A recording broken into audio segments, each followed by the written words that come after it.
मौला गरीब नवाज, ये जो बला बीमारी फैली हुई है, इस बला को, इस बीमारी को आलम इंसानियत से दफा फरमाइए।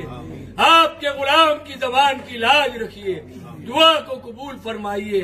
अल्लाह इस गुनाह को नहीं बख्शेगा कि किसी को उसका शरीक बनाया जाए, और इसके सिवा और गुनाह जिसको चाहे मुआफ कर दे। और जिसने अल्लाह का शरीक मुकर्रर किया, उसने बड़ा बुहतान बांधा। क्या तुमने उन लोगों को नहीं देखा जो अपने आप को पाकीज़ा कहते हैं?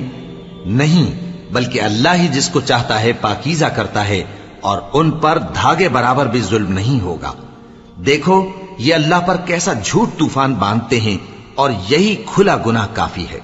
और उस शख्स से बढ़कर कौन गुमराह हो सकता है जो ऐसे को पुकारे जो क़यामत तक उसे जवाब न दे सके, और उनको उनके पुकारने ही की खबर न हो। और जब लोग जमा किए जाएंगे तो वो उनके दुश्मन हो जाएंगे और उनकी परस्तिश